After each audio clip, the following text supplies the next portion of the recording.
Welcome to the EAU Podcast.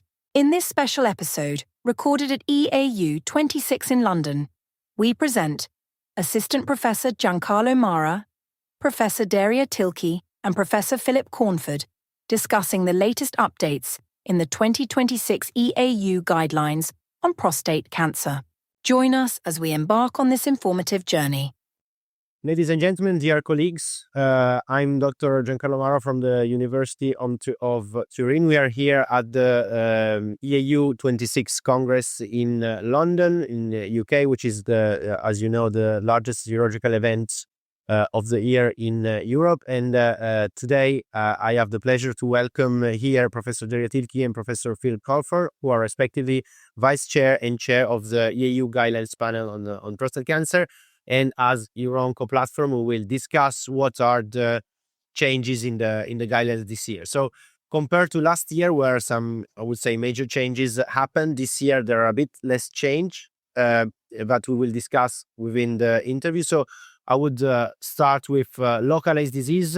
Derya, what do you think are the changes it is worth mentioning and our colleagues should know about this year edition? Yeah, thank you very much for the opportunity to highlight the changes.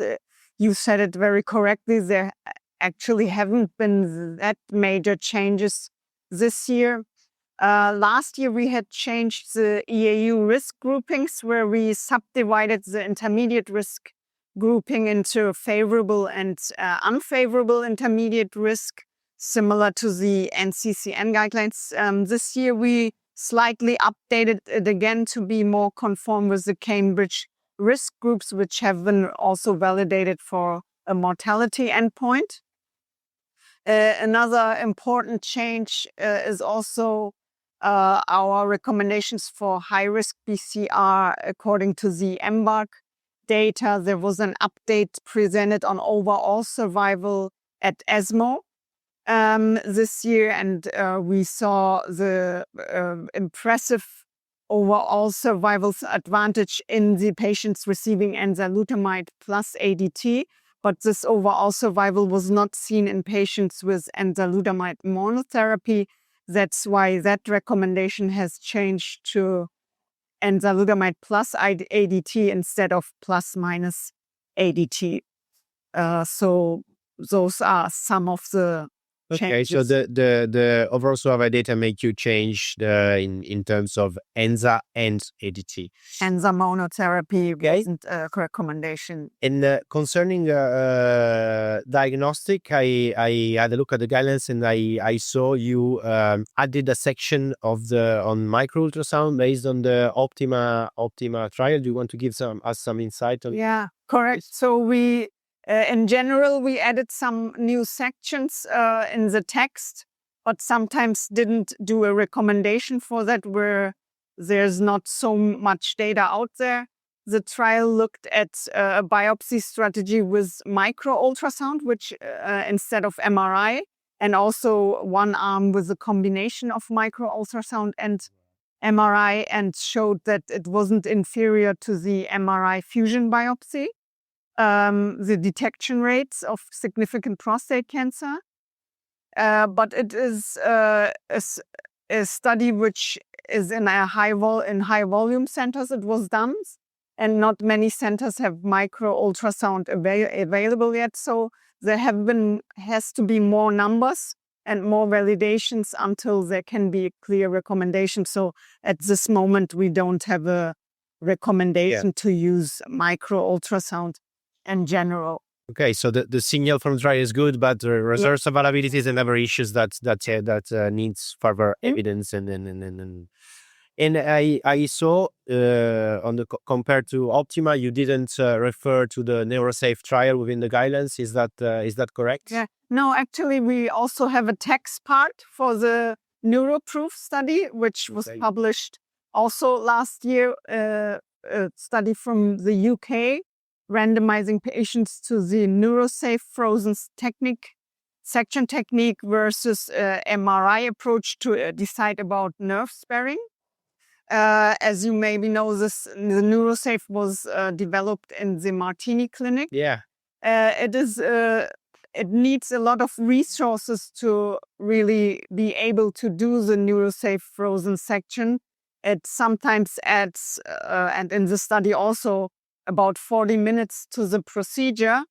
And not every center can also have the pathologists who are able to give that much resources to it. Also, although it has shown a slightly better erectile function in the patients in the NeuroSAFE group and also better early continence, there has been some signals that there might be more recurrences, but that data is not mature yet.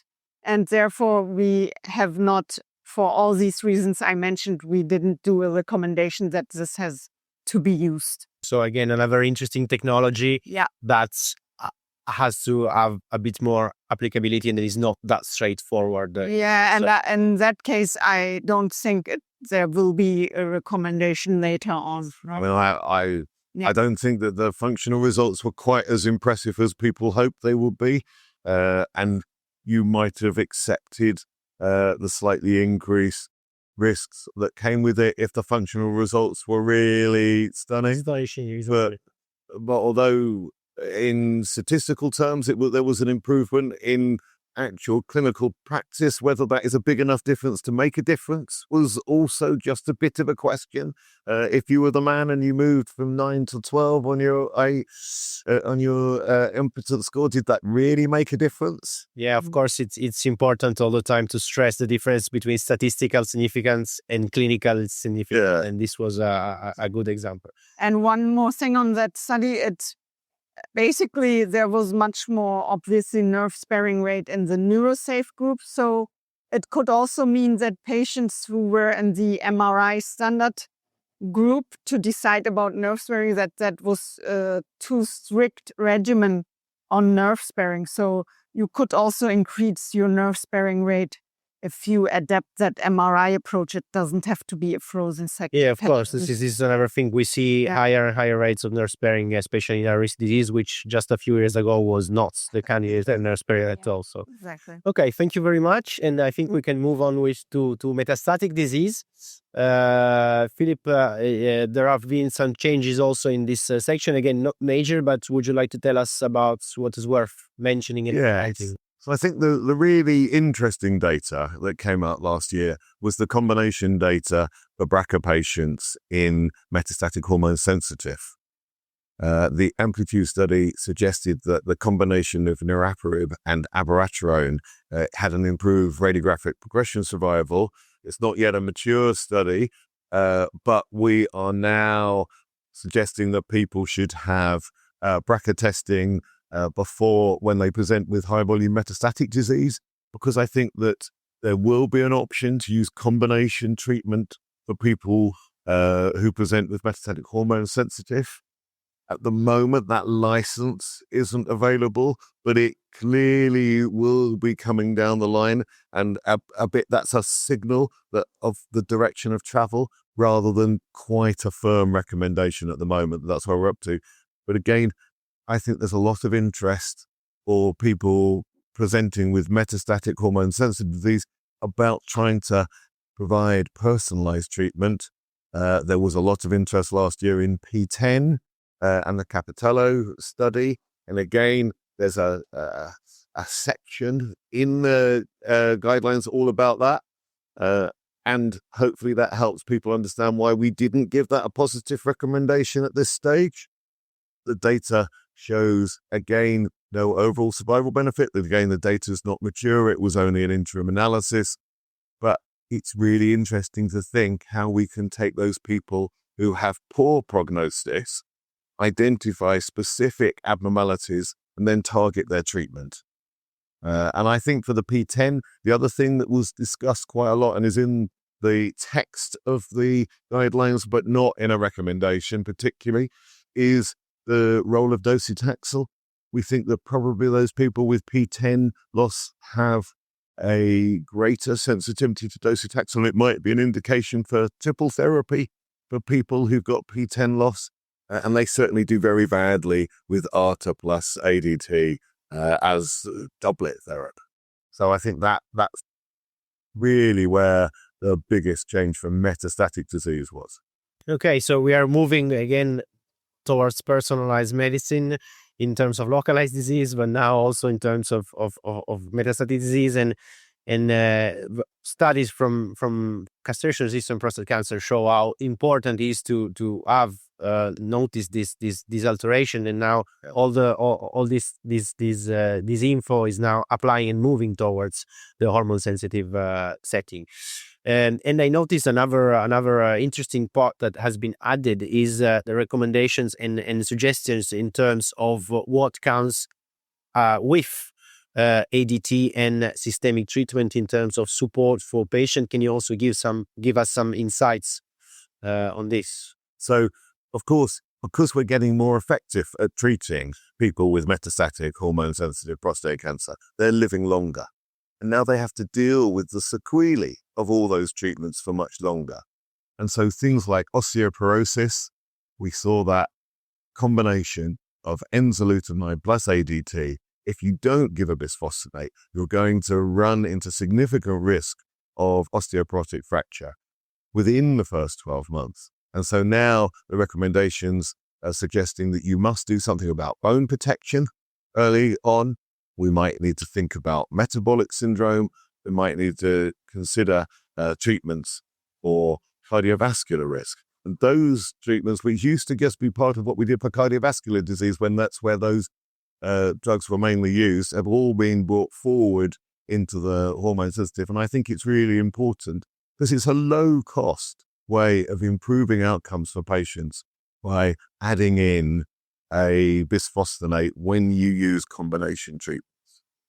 Yeah, I think this is a very important aspect because it's sometimes it's obvious, but I think it's something that maybe also improves overall survival for some patients, because typically prostate cancer is a disease of an older patient. So an older patient, if he's going to fall down and maybe he's going to have a fracture because you didn't bisphosphonates, he's going to stay in bed for 3 months, and who knows what can happen in an 8 years old having these issues. So 50% of people who have a hip fracture die within a year. It's a really bad outcome. And so on that basis, it's very important that we do all we can to try and prevent significant osteoporotic fractures. And also, they're painful, aren't they? If you have a patient and they have a lumbar fracture as a consequence of their combination treatment, they get awful back pain. They're very worried that that's the cancer progressing, despite the fact that BRCA, you do lots of tests in order to try and prove it, and they've still got weeks and months of pain while that settles. And so with patients at the center, we need to ensure that we manage the predictable complications of the treatments we're giving. yeah, I think it's very important to have this as well in the guidance. 10 years ago, we were prescribing ADT and maybe not thinking at all about this aspect, whereas now they are central. They didn't live that long 10 years ago. That was the point, wasn't it? Now treatments allow them to live much longer, and therefore the incidence of these things are going to get more common because people are going to live longer. Average life expectancy is somewhere between 7-8 years for people presenting with metastatic disease, at least in the UK. Okay, thank you very much. It was very nice to have you and to have an update about this year guidance. I think we may see each other next year for next year changes. And thank you very much to everyone for listening. Thank you again. Thank you. Thank you for this insightful episode. We are sure our listeners enjoyed it. To keep up with the latest EAU podcasts and stay informed on the urological advancements, be sure to subscribe to our EAU podcast channel on your favourite podcast app. Until next time, keep learning and stay inspired.